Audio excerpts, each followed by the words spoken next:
કરવી છે નર્સ પર થયેલા હુમલાની અને ત્યારબાદ ફાટી નીકળેલા આક્રોશની। રાજકોટમાં કામ કરતા ઋષિકેશ હોસ્પિટલમાં કામ કરી રહેલા ચોલાબેન પટેલ જેમના પર હુમલો કરવામાં આવ્યો હતો અને ત્યારબાદ આક્રોશ ફાટી નીકળ્યો છે। અમદાવાદમાં પણ તેનો વિરોધ થઈ રહ્યો છે અને કડક કાર્યવાહીની માંગ કરવામાં આવી રહી છે। આ ચોલાબેન પટેલ કે જેઓ રાજકોટની હોસ્પિટલમાં 2-3 મહિના પહેલા જ હજુ તો તેમને ત્યાં ટ્રાન્સફર કરાયા હતા। એ પહેલા અમદાવાદની સિવિલ હોસ્પિટલમાં કામ કરતા હતા અને ચોલાબેન પર એવો હુમલો કરવામાં આવ્યો કે તેમનું મૃત્યુ થયું। પરિણામે અત્યારે આક્રોશ ફાટી નીકળ્યો છે બધા જ નર્સિંગ સ્ટાફમાં અને તેઓ કહી રહ્યા છે કે નર્સની સુરક્ષાને લઈને વારંવાર અમે સવાલ કરીએ છીએ પરંતુ કંઈ થતું નથી। રાજકોટમાં આ નર્સિંગ સ્ટાફ મહિલાની હત્યા કરાય તેના કારણે તમામ નર્સિંગ સ્ટાફમાં અત્યારે આક્રોશ છે, પીડા છે અને તેઓ કડક કાર્યવાહીની માંગ કરી રહ્યા છે। બીજી બાજુ એ હોસ્પિટલના સંચાલક તરફથી કહેવામાં આવી રહ્યું છે કે હોસ્પિટલના પરિસરમાં હત્યા કરવામાં નથી આવતી।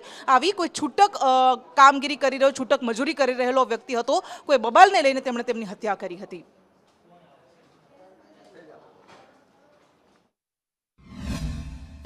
અમદાવાદની સિવિલ હોસ્પિટલમાં નર્સિંગ સ્ટાફ દ્વારા વિરોધ છે તે કરવામાં આવ્યો છે। સીધા દ્રશ્ય અહીંયા જોવા મળી રહ્યા છે। મોટી સંખ્યામાં તમામ લોકો છે તે અહીંયા ભેગા થયા છે। ત્યારે કેટલાક નર્સિંગ સ્ટાફ છે એમની પાસે વાત કરીએ। બેન, રાજકોટમાં એક સુસાઇડ થયું છે, તેના પડઘા અહીંયા જે થઈ રહ્યું છે, સમગ્ર બાબત શું છે, શા માટે આપ ભેગા થયા છો? એકચ્યુઅલી એની 4 મહિના પહેલા અહીંયા ગુજરાત કેન્સર રિસર્ચમાંથી ટ્રાન્સફર કરવામાં આવી હતી। ત્યારે એણે રજૂઆત એટલી જ કરી હતી કે સાહેબ મારો કોઈ વાંક ગુનો નથી તો મને શેના માટે ટ્રાન્સફર કરી રહ્યા છો? તો પણ એને કીધું કે બસ ના, પેશન્ટના રિલેટિવ કે એ સાચું, ખાલી પેશન્ટ પોઝિટિવ હતું। એણે ખાલી આન્સર આપ્યો હતો કે પેશન્ટ પોઝિટિવ છે। આમાં એણે કંઈ ઊંચા અવાજે બોલી પણ નથી તો ડાયરેક્ટર સાહેબે એટલું કહી દીધું કે બેન તમારે રાજકોટ જવું પડશે। આપ અહીંયા શા માટે અહીંયા ભેગા થયા અને શું રજૂઆત છે? એના માટે ભેગા થયા છે કે હવે અમારી કોઈની સેફટી છે જ નહીં। જે બી સ્ટાફ ત્યાં ટ્રાન્સફર થાય છે એની કોઈ સેફટી નથી। રાજકોટમાં અમારું એકોમોડેશન નથી। ડૉક્ટરનું એકોમોડેશન છે પણ સ્ટાફનું એકોમોડેશન નથી।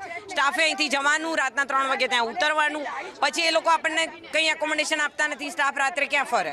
ત્યાં રાજકોટમાં જે કરવામાં આવી છે તેને લઈને સમગ્ર મામલો છે તે ગરમાયો છે। રાજકોટમાં હત્યા કરવામાં આવી તેવા આક્ષેપ કરવામાં આવ્યા છે પરંતુ નર્સિંગ સ્ટાફે અહીંયા સિવિલ હોસ્પિટલની બહાર ભેગા થઈને ઉગ્ર વિરોધ કર્યો છે।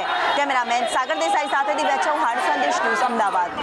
રંજનાબેન હેડ નર્સ તરીકે Rajkot cancer research and cancer ઇન્સ્ટિટ્યૂટમાં નોકરી કરતા હતા અને તેઓ છેલ્લા 4 મહિનાથી રાજકોટ બદલી થઈને આવેલ। તે અગાઉ તેઓ અમદાવાદ ખાતે નોકરી કરતા હતા અને યુનિવર્સિટી પોલીસ સ્ટેશન વિસ્તારમાં ઋષિકેશ વિસ્તારમાં રહેતા હતા, ભાડેથી રહેતા હતા।